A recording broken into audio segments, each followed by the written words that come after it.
The question mentioned by the Sheikh Abul Walid in the Decisive Treatise. May God prolong your power, continue to bless you, and keep you out of sight of misfortunes.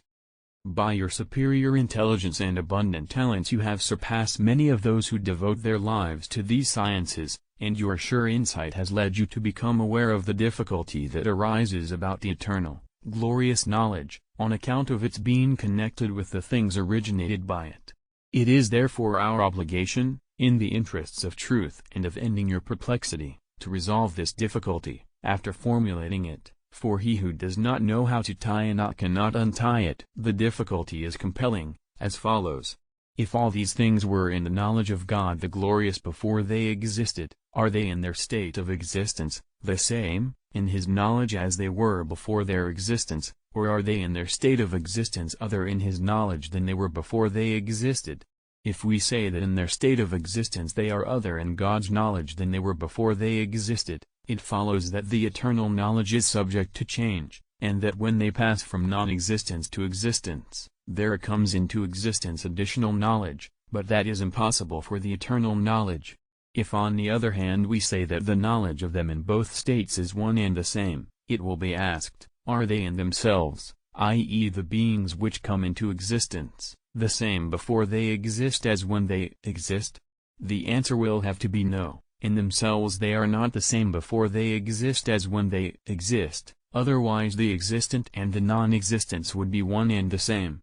If the adversary admits this, he can be asked, is not true knowledge acquaintance with existence as it really is? If he says yes, it will be said, consequently if the object varies in itself, the knowledge of it must vary, otherwise it will not be known as it really is. Thus one of two alternatives is necessary. Either the eternal knowledge varies in itself, or the things that come into existence are not known to it. But both alternatives are impossible for God the Glorious. This difficulty is confirmed by what appears in the case of man. His knowledge of non-existent things depends on the supposition of existence, while his knowledge of them when they exist depends on existence itself. For it is self-evident that the two states of knowledge are different. Otherwise he would be ignorant of things' existence at the time when they exist. It is impossible to escape from this difficulty, by the usual answer of the theologians about it, that God the Exalted knows things before their existence as they will be at the time of their existence, in respect of time, place and other attributes proper to each being. For it can be said to them, then when they come to exist, does there occur any change or not? With reference to the passage of the thing from non-existence to existence. If they say no change occurs, they are merely being supercilious. But if they say there does occur a change, it can be said to them, then is the occurrence of this change known to the eternal knowledge or not? Thus the difficulty is compelling. In sum, it can hardly be conceived that the knowledge of a thing before it exists can be identical with the knowledge of it after it exists. Such, then, is the formulation of this problem in its strongest possible form, as we have explained it to you in conversation. The full solution of this difficulty would call for a lengthy discourse, but here we shall only go into the decisive point of the solution. Abu Hamid in his book entitled The Disintegration wanted to resolve this difficulty in a way which carries no conviction. He stated an argument the gist of which is as follows.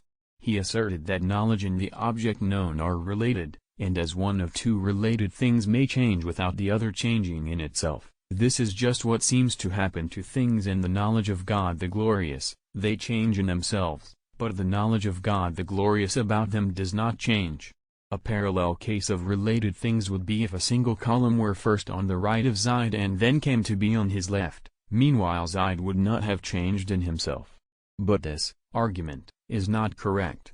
For the relation has changed in itself. The relation which was a right-handed one has become a left-handed one, and the only thing which has not changed is the subject of the relation, i.e. its bearer, Zaid.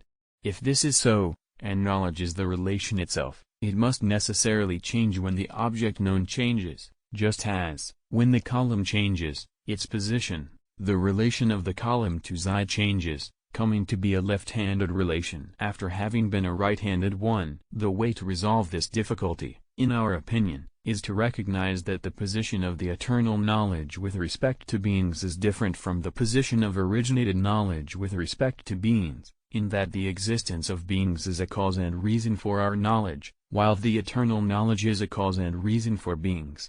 If, when beings come to exist after not having existed, there occurred an addition in the eternal knowledge such as occurs in originated knowledge, it would follow that the eternal knowledge would be an effect of beings, not their cause. Therefore there must not occur any change such as occurs in originated knowledge. The mistake in this matter has arisen simply from making an analogy between the eternal knowledge and originated knowledge, i.e. between the suprasensible and the sensible, and the falsity of this analogy is well known. Just as no change occurs in an agent when his act comes into being, i.e. no change which has not already occurred, so no change occurs in the eternal glorious knowledge when the object of its knowledge results from it. Thus the difficulty is resolved, and we do have to admit that if there occurs no change, i.e. in the eternal knowledge, he does not know beings at the time of their coming into existence just as they are. We only have to admit that he does not know them with originated knowledge but with eternal knowledge. For the occurrence of change in knowledge when beings change is a condition only of knowledge which is caused by beings, i.e. originated knowledge. Therefore eternal knowledge is only connected with beings in a manner other than that in which originated knowledge is connected with them. This does not mean that it is not connected at all, as the philosophers have been accused of saying, in the context of this difficulty, that the Glorious One does not know particulars.